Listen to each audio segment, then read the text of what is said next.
Hello students, good morning. How are you all? Fine. Okay. तो हमने last video में हमने देखा कि अल्फाबेट उ यानी कि दीर्घ उ की मात्रा के बारे में हमने पढ़ लिया है ना। तो उसके बाद जो अल्फाबेट आता है वो है अल्फाबेट रू, ये वाली मात्रा। उसके बारे में हम आज पढ़ेंगे कि रू की मात्रा कहाँ कहाँ लगाई जाती है, कैसे बोला जाता है और जो उसका अलग अलग वर्ड बनते हैं उसमें हम कहाँ कहाँ ये वाली मात्रा यूज होती है, वैसे हम पढ़ेंगे। ओके, यहाँ है अल्फाबेट रू। अब यहाँ अल्फाबेट रू की मात्रा ये है। मानो कि ये आप सी बनाते हो ना, हाँ, छोटा वाला जो सी बनाते हो दूसरे ABCD का सी, वो छोटा वाला सी बनाते हो वैसी उसकी रू की मात्रा है।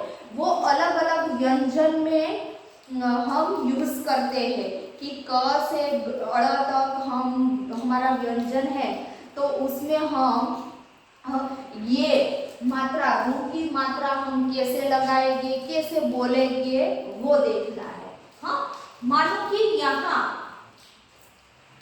क लिखा है, क कोड़ा यानी कि आधा क है, क प्लस रू इज इक्वल टू क्रू, उसको बोला जाता है क्रू, है ना।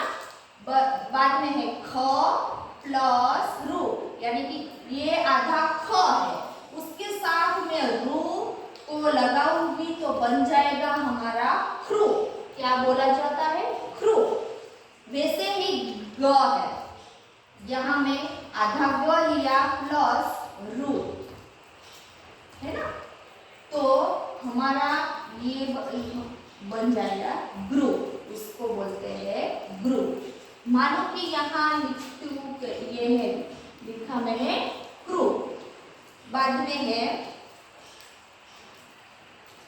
क्रू, यहाँ में हमने सीखा ना, हाँ, ख के साथ आगे ख के साथ रू लगाएंगे तो हमारी ये बन गई क्रू।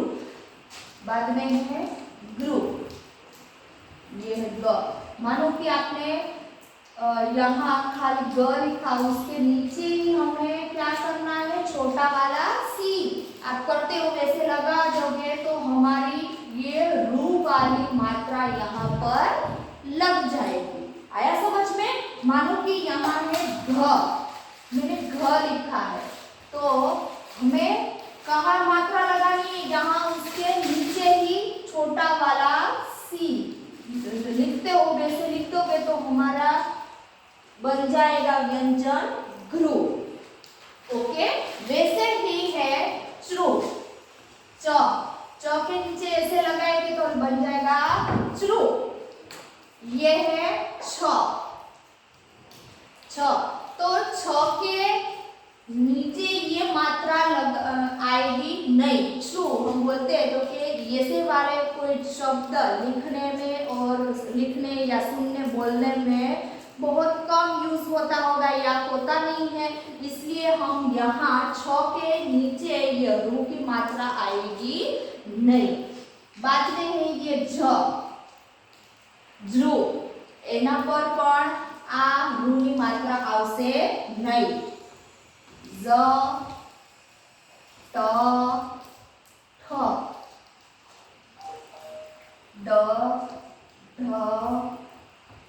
हण, અહીંયા સુધી छ ज ज ट ठ ड ढ हण। અહીંયા આપણે રૂની માત્રા આવશે નહીં, કેમ કે આપણે જો રોજિંદા જીવનમાં જે પણ કંઈ બોલીએ છીએ એમાં આ માત્રાનો ઉપયોગ થતો નથી। અહીંયા છ ની સાથે આ માત્રાનો ઉપયોગ થતો નથી કે જ છે, ઝ છે, ટ છે, ઠ છે, એટલે આપણે છ થી અહીંયા હણ સુધી આપણે રૂની માત્રા લગાવીશું નહીં। એના પછી આવે છે ત્ર, ત, तो के नीचे ये मात्रा आएगी कि कोई कोई हम बोलते हैं ना वर्ड, त से तृषा है, तृणा है, वैसे वर्ड बोलते हैं, इसलिए यहाँ त के नीचे ये रू की मात्रा आएगी। उसके बाद है थ, तो थ के नीचे रू की मात्रा आएगी नहीं। उसके बाद है द, ध, न, प। અહીંયા આપણે ध्रुव, ध्रुव, ध्रुव और ध्रुव। ध्रुव से पृथ्वी, पृथ्वी शब्द बोलिए छे ने, हाँ, नु से नुपुर, हाँ, वैसे ही इसके नीचे ये रू की मात्रा आएगी। उसके बाद है फ, फ के नीचे भी ये मात्रा आएगी नहीं। बाद में है ब, ब्रू, ब्रू, मृ, य और र। અહીંયા જે છે ર, ય અને ર। અહીંયા પણ રૂની માત્રા નહીં આવે। અહીંયા લ, વ, શ, સ और स। અહીંયા જોશું કે લ પર રૂની માત્રા નહીં આવે, વ પર આ રૂની માત્રા આવશે કે વૃક્ષ બોલીએ છીએ ને, તો વૃક્ષ શબ્દમાં આ જે રૂની માત્રા આવે છે। उसके बाद है श, श के नीचे ये रूनी मात्रा आवશે।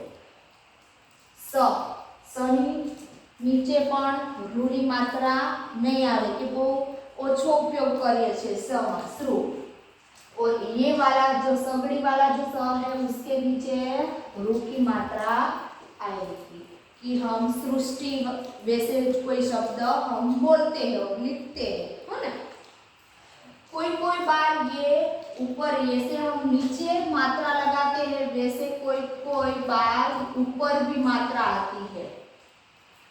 हाँ, मानो कि घणी बार ये रू ने बदले रू ऊपर पर मूकी शकाय छे कि कोई पण होय छे कि अहींया ज मैं कर्યું છે कि नीचे लगाई छे तो તમે ऊपर लगाई होय तो पण ये रूनी मात्रा गणाय छे।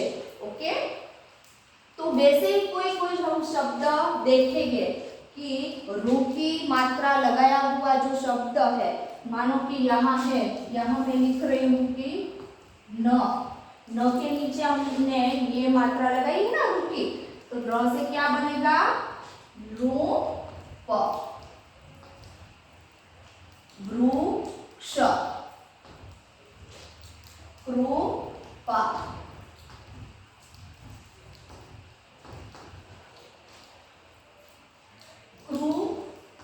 कृषि, तृषा, वृषभ,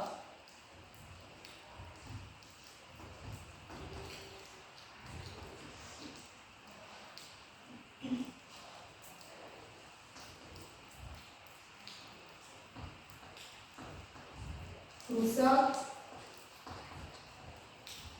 कृणाल, तृतीय, ध्रुव और गुणा।